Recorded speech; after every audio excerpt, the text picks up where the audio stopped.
জুরাইনবাদ এলাকা চলছে অবৈধ হকারদের দৌরাত্ম। সরকারি রাস্তা দখল করে বহুদিন যাবৎ বসিয়ে রেখেছে এই ব্যবসার পসরা এবং ভোগান্তি হচ্ছে জনসাধারণের এবং যানজট বিভিন্ন রকমের ঝক্কি ঝামেলা পোহানোর পরও এই ফুটপাত দখলমুক্ত হচ্ছে না। প্রশাসনের লোক সকালবেলা যখন এই দখল উচ্ছেদ করেন আবার বিকালবেলা বসে যায়, এদেরকে কোনোভাবে থামানো যাচ্ছে না।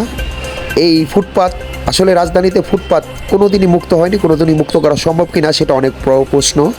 সাধারণ জনগণ প্রচণ্ড ভোগান্তির মধ্যে বিভিন্নভাবে প্রশাসনের সাথে যোগাযোগ করলে প্রশাসন তো ব্যবস্থা নেন, কিন্তু সকালবেলা উঠে গেল বিকালবেলা আবার বসে যায়, এদেরকে কোনোভাবে থামানো যাচ্ছে না।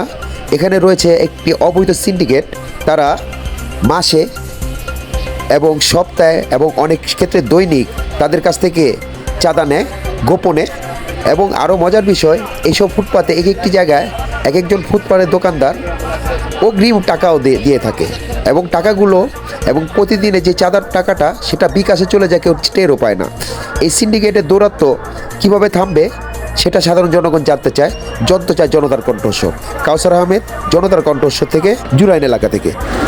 এর উৎস কোথায় সেটা আপনাদেরকে দেখানোর চেষ্টা করব বিস্তারিত ডেস্ক রিপোর্টে।